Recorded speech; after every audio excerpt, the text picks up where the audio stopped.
All right, here we go. Mics are hot. Ready, camera one. Take one. We are rolling. Ready in 3, 2. This Soonerscoop.com video is streaming in crystal clear 4K resolution on YouTube thanks to Enjoy Vision in Oklahoma City. If you're ready to see the rest of the world just as clearly, get your fresh perspective at Enjoy Vision. Enjoy Vision. This is where Sooner Scoop LASIX. Hello and welcome back, Eddie Radosovich. George Stoya here from the Soonerscoop.com studios. It is a national championship Monday. Houston and Florida this evening down in lovely San Antonio. Yes, big Kelvin and Kellen and Hollis and Quanis. All of them need them to win a national championship. It'd be good to catch up with Josh McQuiston, who'll be in Houston HQ as Oklahoma going into the Crimson Combine weekend. Obviously a little bit different now with the spring game not being really played, but plenty of recruiting stuff to get into.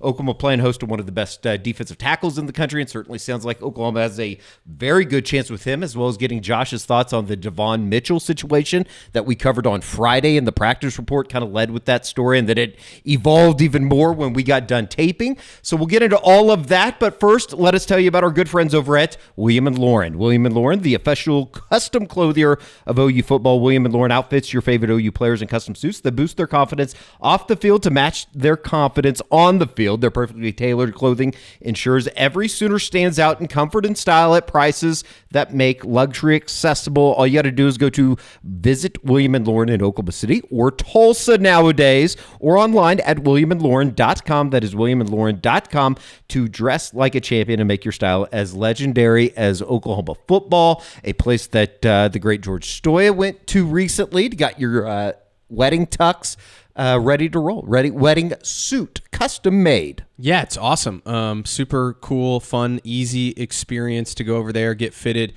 pick out all the different stuff that I wanted for that, and they hooked me and my brother, my future brother-in-law up. So it was awesome. Very good. There you go. You got the video right here from William & Lauren there in Oklahoma City. One of the great places that you can go get custom fitted. George certainly outkicked his coverage. Definitely. Also, I mean, it's not even in the same, like you outkicked it in terms of, it's not even in the same arena, right? We're not even playing the same not sport. even the same stadium. Yeah, it's insane. What sport are you playing? Baseball. Maybe? Well, that's a shot at baseball. I don't know why you did that. That's kind of disgusting on a week that the Chicago Cubs are in first place. All right, we appreciate William & Lauren. Go hit them up in Oklahoma City. And you even said that the spot up in Tulsa is open as well. Yes, it's been open for about a month or so. So if you live in the 918 or closer down by there, you can go in the store too. I'm sure they got a lot of different options. If you're going to head over to William & Lauren to get a tux or a suit or anything like that, I'm sure that you're doing it in anticipation of headed to Augusta. I think those two go together on this week of the year. I'm sure they have some, obviously not the green jacket, but they've got, plenty of options. Maybe you can get one that looks like the green jacket. Oh, replica. Make mockery of some They do have culture. some cool lining. You saw me flipping through. Yeah. They have the OU lining. They have some really cool golf ones too. That's badass. So if you go in, you'll definitely like that. 2036 Masters winner. That'd be awesome. That'd be cool. You could do that. Well, probably not. I don't think that. No, you could do it at William & Lauren, though. 59 you wouldn't years old actually or win whatever it. Would be. But you wouldn't actually win it, but you could pretend like you did. I would never make a mockery of the tournament. Somebody that hasn't been there, obviously. We now welcome in Josh McQuiston from Houston HQ in the spirit of the season, too, with the green shirt. We like that. Hello, Josh. Absolute stolen valor here, guys. I maybe not a jacket, but the shirt definitely. And Eddie, there's not a lot of things that I am jealous of. The fact that you have been there for that week is a bit of a form of jealousy for me. That definitely it was awesome. Hurts. Tiger won that year, 2019. No big deal. 1 for 1. I'm sure you hated when that. When I go to the tournament, Tiger wins. So I haven't awesome. been back since, and obviously not going to play this year, so that kind of makes you think. All right, let's get into it. Busy weekend across Norman, obviously headed into the Crimson Combine coming up on Saturday. That kind of used to be a little bit of a big recruiting weekend. We'll get to that here in a second, Josh, because the news on Friday was Davon Mitchell. He is headed into the transfer portal, and, I think that we've talked about it time and time again. Don't really know what's going on with the tight end unit, but certainly didn't feel like Davon Mitchell was going to be a big contributor, which is obviously, I think a little bit of a step back from where everybody thought it was going to be. The news on Friday, just kind of your instant reaction to it, and I guess in a way where Oklahoma goes from here, having seen the former 5-star product headed out of town. Yeah, guys, I'm a little afraid when we post this on X, there's going to be some, we're going to get hit with the notes, the community notes or whatever, based on what I'm going to say here. But when I first saw, when I went out to California and saw Devon Mitchell, we talked about it, guys. He'd put on some weight. It wasn't great weight. And to be fair to him, he acknowledged it when he was there. It's like, the weight program's not the same. It's just a kind of different atmosphere. And for me, the way I look at it, I guess it's just because I'm a recruiting guy and a prospect guy. I'm always like, well, think how much better he can be when he fixes this and that gets better. But the side of the coin that I probably didn't give enough credence to was, is this a symptom of a problem? Is this a start of things going in the wrong direction? And all we've seen from Devon Mitchell is him just get bigger and bigger and bigger. And you're like, at some point, man, you're a left tackle. I get it. Just, I don't know. Some guys are going to do that naturally. We all know that. We've seen plenty of guys come to OU and have a lot of success making that transition. But that wasn't the plan. And I don't think with OU's nutrition staff, with Jerry Schmidt and that strength and conditioning program, it wasn't for lack of their effort. So something just wasn't connecting here. And I get it. I think this is something that's probably better for all parties. Josh, from a recruiting perspective, you look back now at the last few years in the tight end recruiting, a lot of these guys haven't really panned out. And I'm not blaming Joe John for Devon Mitchell exactly, because it sounds like Joe John Finley did just about everything he could for that kid to help him out. But you miss on Nate Roberts, Caden Helms, Cade McIntyre haven't really, and they've had some injuries. Again, not really Joe John's fault, but where does OU go and Finley go from here to turn around this tight end room? I mean, the immediate answer, right, is going to be, and it's something portal. that we had talked about, the portal, but the high school side of things, Josh, obviously you got somebody just up the road, the youngest Kolar brother. Certainly that becomes like a very, very important recruit for Joe John, I would imagine. Well, in that 2027 class, not only do you have Kolar, but you've got Titus Hawk at Choctaw, who they've already offered. So, I mean, you've got two good in-state guys if you can get to that point. Like, if you can say, okay, we're going to make that a focal point of our efforts. Now, Titus Hawk, obviously, is an OSU legacy.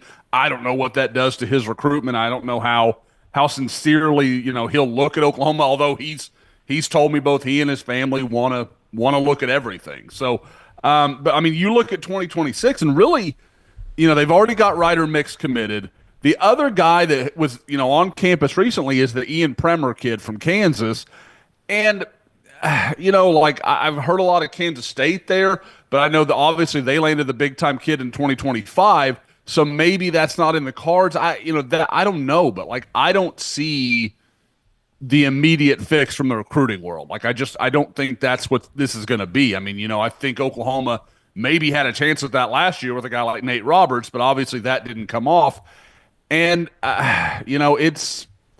it's one of those things where I hear what you guys are saying with, from everything, you all have heard and from what I've heard, Joe John Finley did all he could here.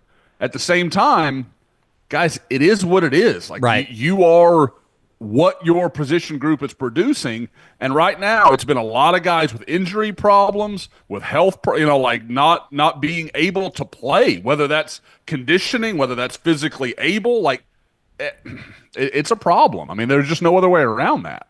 No doubt. It sucks. I do think that as a whole, and to, lose somebody like a Devon Mitchell, that seems like, a couple years ago, we're not too far removed thinking this kid was going to be the savior of that position group. And it was a huge recruiting win. Right. It was a huge recruiting win. Now you look up and he's obviously having moved on. I did think it was funny after we, I guess in a sickening way, it was kind of funny, or maybe it was ironic in the way that I think it was Friday afternoon when or even Saturday afternoon when the video from the OU football Twitter account with, was it Will Huggins making a big red zone reception? So I don't know. We'll see. Obviously, we won't be able to really truly see on Saturday what that's going to look like as a whole with the position group. Maybe we're going to be able to see him move around a little bit. Who knows? I think there's a lot of people still wondering about the the ins and outs of the Crimson Combine coming up this weekend, but certainly will be something to track here, even when the transfer portal opens a week from Wednesday, George. Yeah, April 16th is when it opens, and I think tight end, we already knew it was going to be a priority. Now, and that was with Davon Mitchell on campus. Exactly. Now it's an even bigger priority. I would say that and maybe corner are 1A and 1B right now for them in the portal.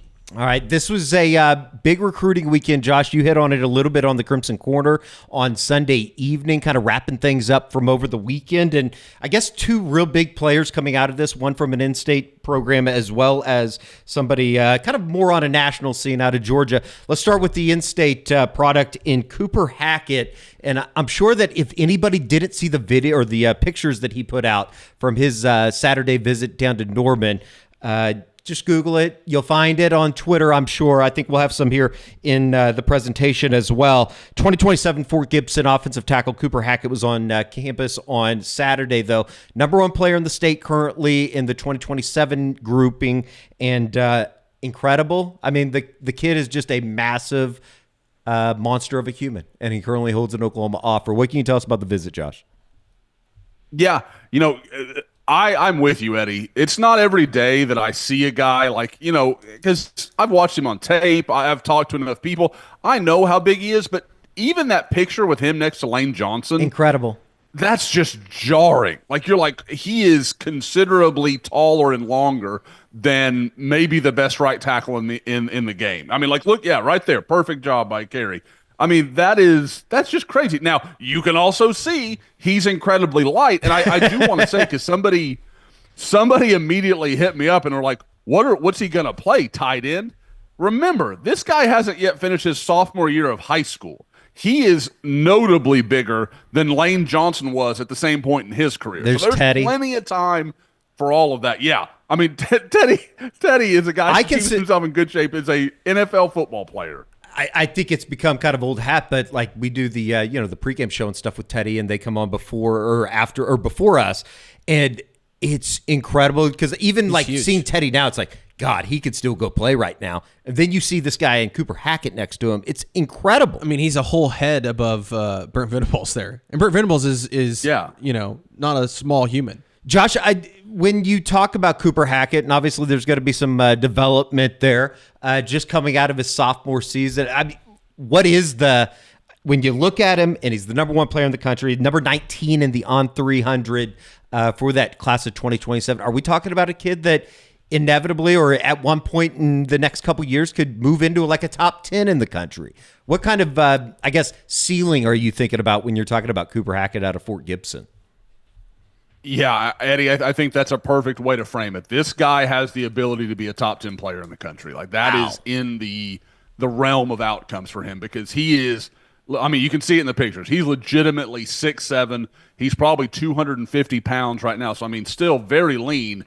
But I mean, I think people see him and think he's like 220. No, he's just 6'7". That takes a lot of weight to spread that around on a frame that big. But you look at him, broad-shouldered, all the stuff. The thing that I think people forget about, he's also a good basketball player. So when you're talking about footwork and all the little angles and technique and stuff, I think he is a guy that can absolutely master that stuff given time. Now, he's still raw, and he's still growing into that body. He's not as physical as he will be in due time. But, again, like, I think Lane is a perfect guy to have him kind of next to, because I think people forget that at Oklahoma, Lane Johnson was not a superstar until kind of late in his senior year there, where it seemed like everything all kind of came together. He started figuring it out, started playing with his, to the strengths of his ability. And, next thing you know, he's a number 4 pick, and he's got a bust waiting for him in Canton. I mean, that stuff's all coming. So I think people need to be patient. He's not like somebody's going to go see him next year and be like, that guy's not going to be the best player in the country or the best offensive tackle. No, next year he's not going to be, but that's not what we're ranking him on. We're ranking on what he can be, and the potential is almost limitless for Cooper Hackett. How much of a benefit is it for Oklahoma that he's in their backyard? I mean, him being out there, I saw some of his comments. There's somebody from Fort Gibson that has a couple busts around Oklahoma or here in Norman that would definitely be recruiting him in Teddy Lehman. Yeah, I mean to be at OU and it sounds like he grew up an OU fan, Josh. I mean, how big is that in this recruitment? Yeah, and I put some stuff up on the board, guys. Like, he exchanged numbers with Lane. They're going to stay in touch. I think Lane may be working on something in the state, like not recruiting wise or anything like that, but maybe some training type of setup. And so that may be something that Cooper becomes involved with, given time. But yeah, I think there are some things to definitely watch for. But yeah, I mean, he's already, he and Teddy have spoken multiple times. Obviously, that conversation with Lane Johnson will continue going forward. And guys, Cooper doesn't deny it. He grew up an Oklahoma fan. Like, to me, with Bill Bedenbaugh, and if Oklahoma can get itself righted this year and start to show, okay, this program in its current iteration is headed in the right direction, I think they're going to be really tough to beat for Cooper Hackett. I would imagine, too, on Saturday, and I don't know if it came up in your conversations with him, Josh, but just having Michael Fasusi out there as the guy that was kind of one of the top gets there in that 2025 class and in the class itself, kind of comparable, I would think, in being able to sell, hey, we're doing this with Michael Fasusi. This is basically a blueprint of what we would want to do with you. Absolutely. And the thing to remember with that, guys, is the timeline works so well. You've got Michael Fasusi. Whatever happens this year, I think we all anticipate Michael Fasusi will be a starter 26 and 27. So you can sell Cooper Hackett on, okay, come in for a year. You're going to be an understudy just like Mike was, if that's what, transpires in 2025.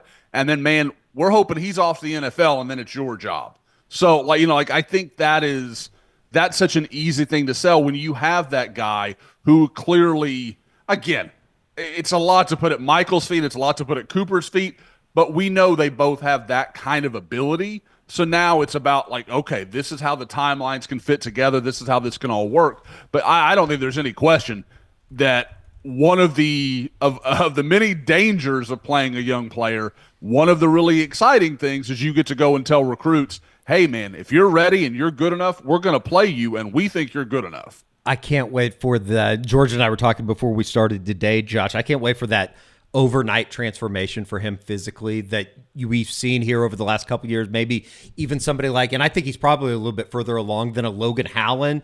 But I remember over that first year when he was in Norman, he went from okay, he's starting to look pretty good. And then it seemed like overnight from the offseason to the spring, it was holy I think he put on 20 pounds. Here they go. Yeah. It's impressive. Huge. Yeah. And Cooper Hackett obviously going to be a little bit further along, I would imagine, once if he were to arrive in Norman.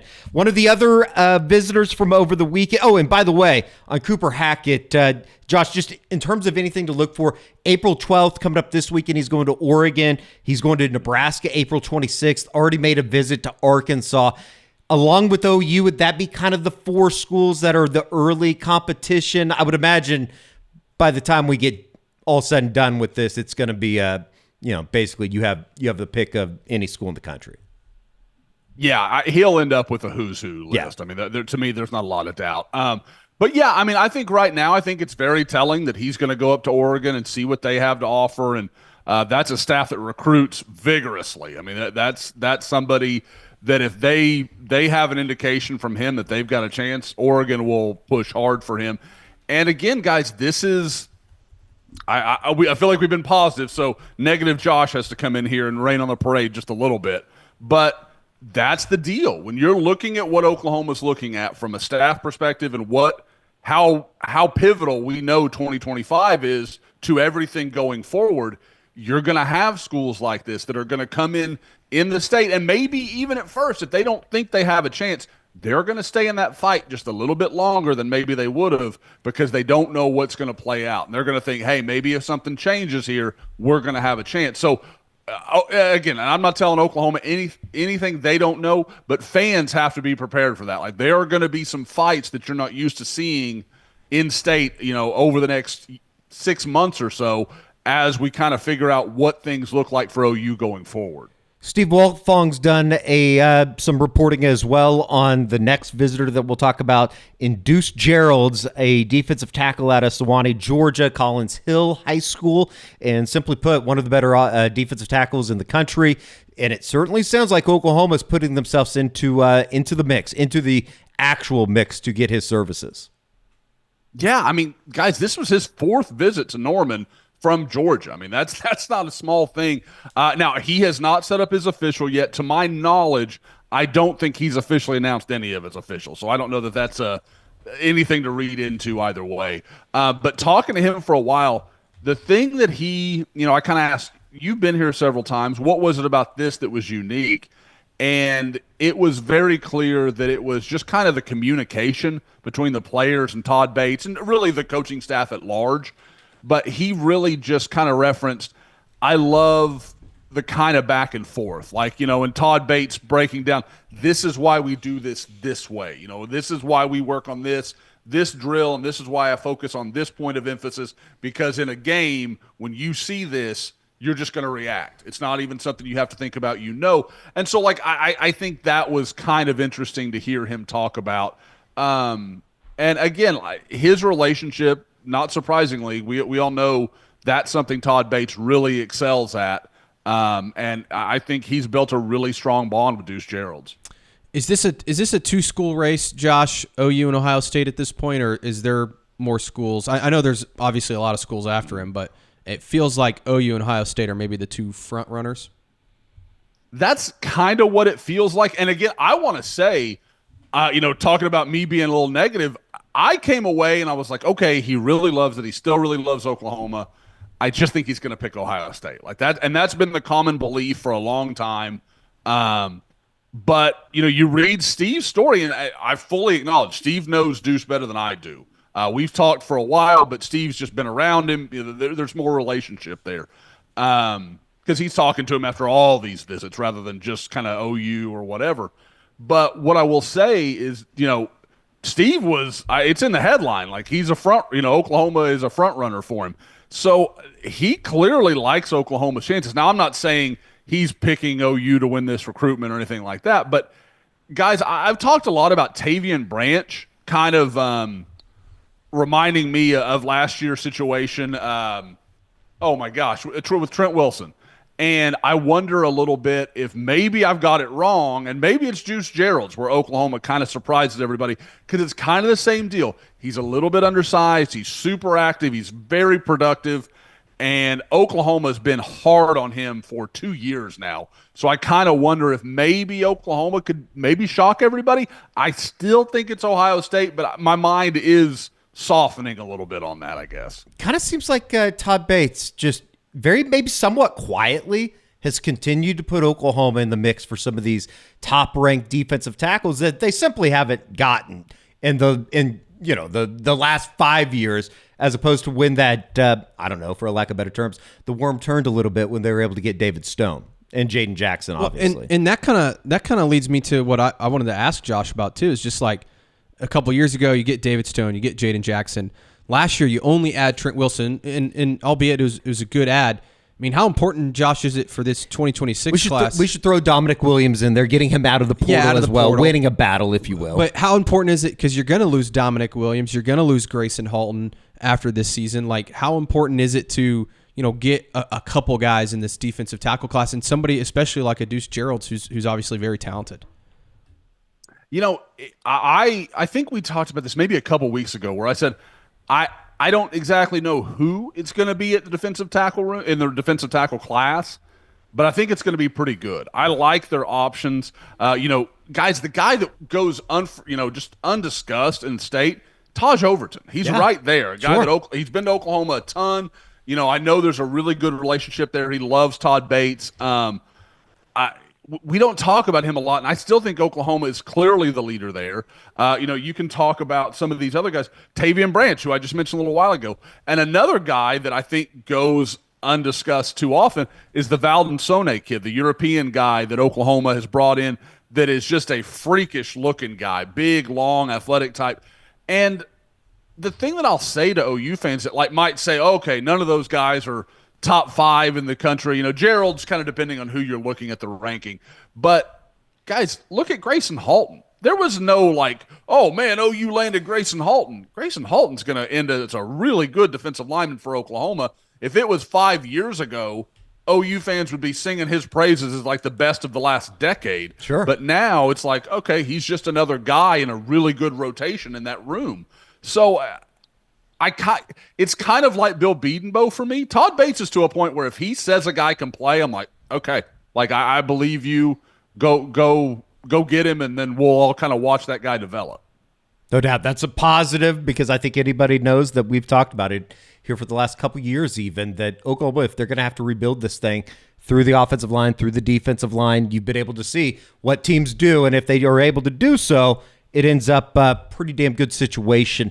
All right, let's stop down. It's time for the 2020. We need some like music. The 2026 quarterback carousel has certainly kept spinning. We'll get to Bowe Bentley as well as Jadon O'Neal, who took a visit to Tallahassee over the weekend. Let's start here, though, because there was a story that came out on Monday morning. Steve Wiltfong from On3, Downey, California. On 300 quarterback Oscar Rios is expected to be in Norman, as well as Stillwater making a trip through Oklahoma here at the beginning of the week. It definitely seems like California and Florida schools, they must be on spring break this week because there's a lot of traveling around for both of those parties or out of those states. But Oscar Rios down in California. Josh, what do you make of this? The fact that maybe a third quarterback has entered the 2026 sweepstakes, and what does this mean for Jadon O'Neal and Bowe Bentley? I think this is incredibly interesting because I think it's going to tell OU fans a lot. I think there's going to be a lot of answers to the various questions that are rolling around in people's minds right now. I think Oscar Rios, when he comes, this isn't like he's going to stop by and OU may notice him. This is a top 250 guy in the country. Like, they are hosting him. They're going to be around him. They're going to talk to him. What I think will be very telling is kind of what his response, what his reaction is.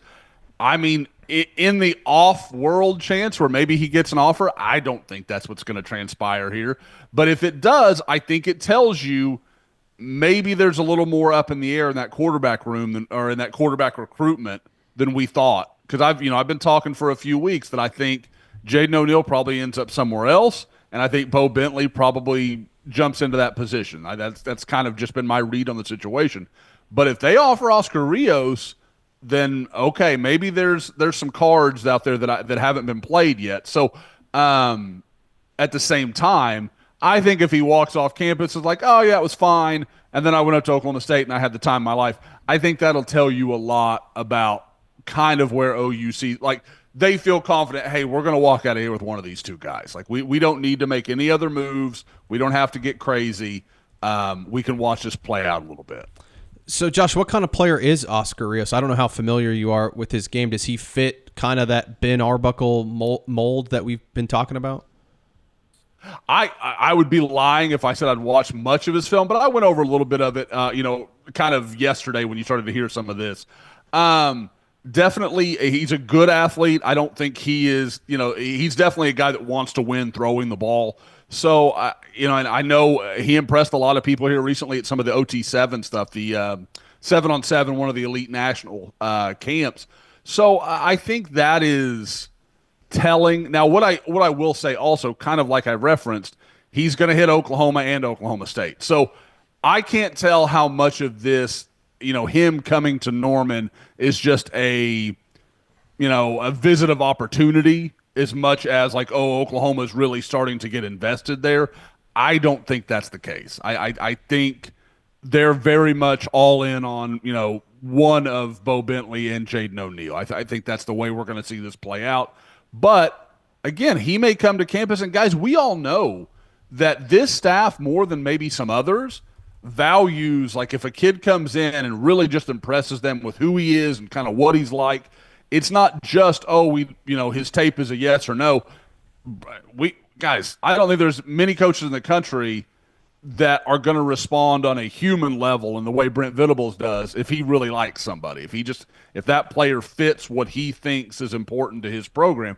So again, I don't want to ever rule anything out, but I think we're going to see largely kind of oh, hey, thanks for a good time, and then kind of have things move forward. Any thoughts, concerns, criticisms, suggestions, takeaways, notes from Jadon O'Neal and his weekend? He went to Tallahassee, as well as was supposed to. Did he make it to Auburn on Saturday? Was supposed to drop down with the Tigers as well. That I have not heard that he didn't. Okay. I don't know that I've heard anything. Yeah, no, he did. He did. Our guy Jeffrey Lee at Auburn ran a story. I just haven't had a chance to even look at it yet. But again, guys, I mean, he's taking these trips. He's looking around. It just feels like, I don't know if we're waiting for the right moment, for the right thing to come together. There's a big part of me that thinks all this is waiting on Jared Curtis. Like, I think if Jared Curtis goes to Oregon, then suddenly the window at Georgia opens up and who Georgia chooses to pursue. I think that's going to be very interesting because of all the visits and all the things I've read from Jadon O'Neal, that's the one where he was kind of like, okay, yeah, this is pretty special. Like, it felt like Georgia hit the right note for him. And obviously that's a situation where he walks into kind of the, I think the most consistent program of the last 5-6 years now. So there's a lot that makes sense. But I don't have any like new intel like, oh, this is imminent or anything like that. But it does feel like we're getting to a point here where the dominoes have to start falling. And I think it may be forced by outside influence, but I still think it's coming. Should be noted, Jared Curtis expected to make his college announcement on May 5. So that would be, give or take, about a month from today, here being April 7th. I'm just ready for these quarterback dominoes to fall. Like, it just feels you like... You want the chaos. Well, no, I don't want the chaos. You feel like today's the chaos. Maybe yes. You just want the silence. Yeah, I want it to be over and the dust to settle. And who's Oklahoma's quarterback in 2026? I kind of like it. Go ahead, Josh. People out there would say we're in favor of clickbait. Look at George is telling you he doesn't want clickbait.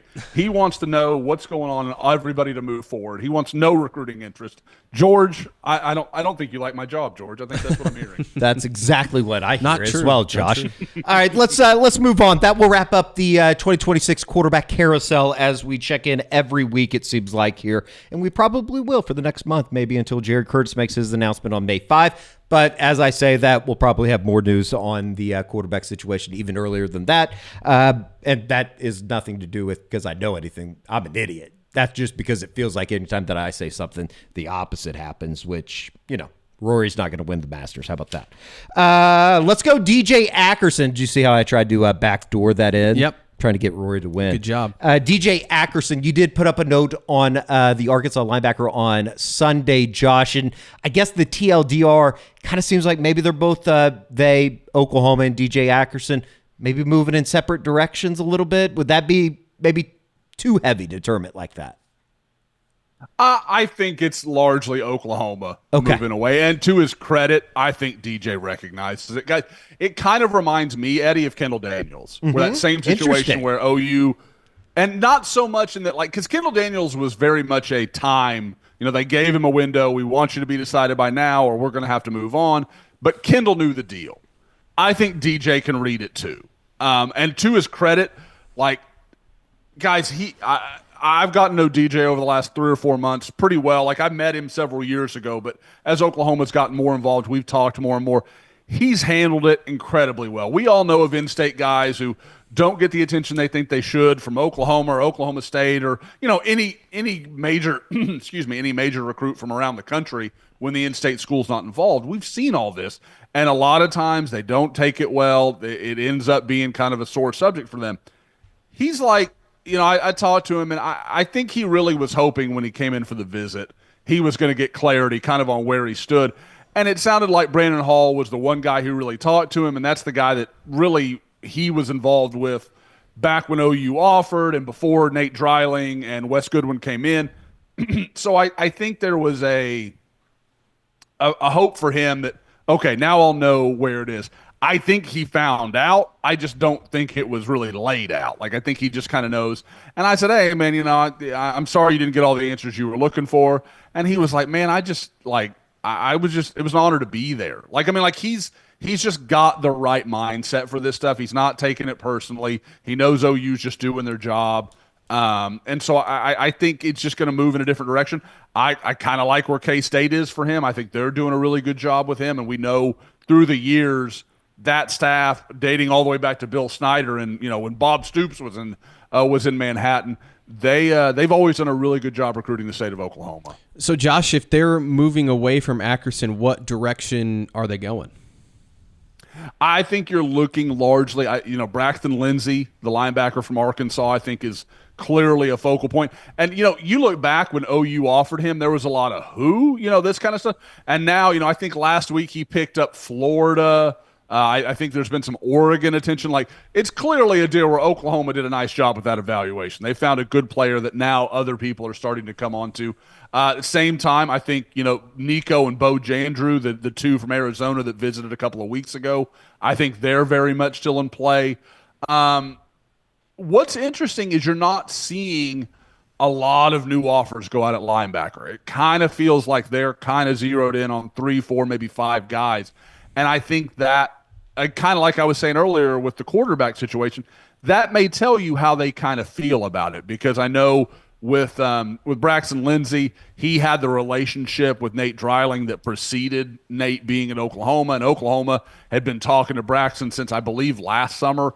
So there's a lot of continuity there, and I think that could be a race that Oklahoma wins over time.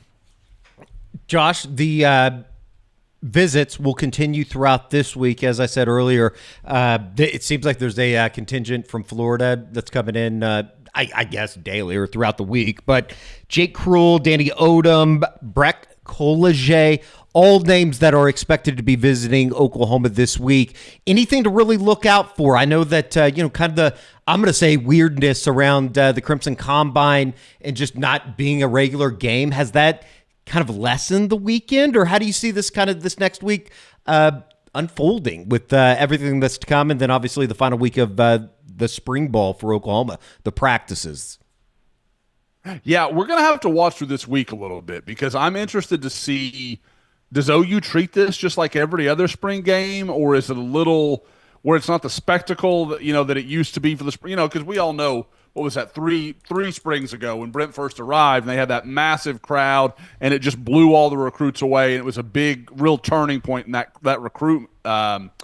class's recruitment, to where they picked up a lot of momentum. Guys like Anthony Evans, and you go through some of the list that Oklahoma ended up landing out of that weekend. I don't know how they're going to treat it, because right now, guys, I've got like a dozen guys confirmed. Usually at this point it would be like 35. Yeah. So I think it's going to be more muted. I don't know how much. I don't know how much of that is, Oklahoma was trying to kind of figure out, okay, what are we going to do here? What's this going to look like?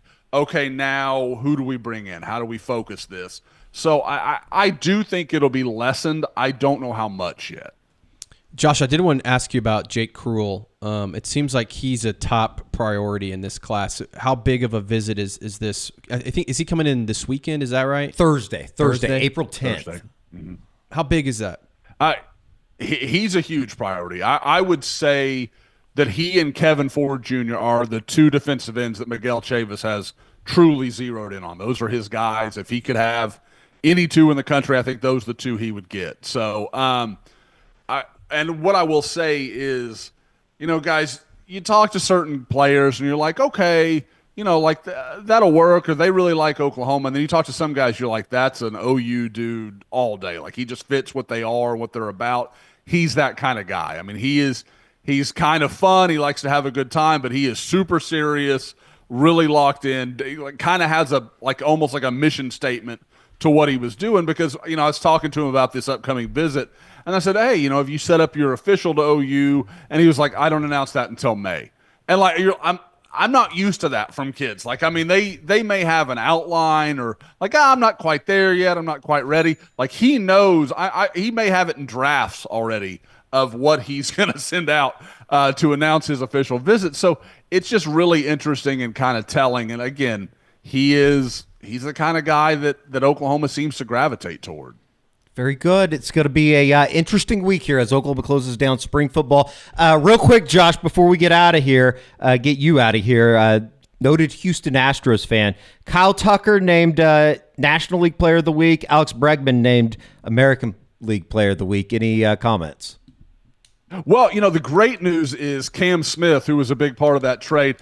He sat on Sunday because he's hitting about 100 right now. So it's worked out beautifully for the Astros as they kind of mire their way through 500 baseball right now. Well, sadly, knowing how the domestic terrorist that is Tommy Ricketts works, they won't re-sign Kyle Tucker, and Cam Smith will end up being a 3-time perennial All-Star after he becomes Rookie of the Year, I'm sure.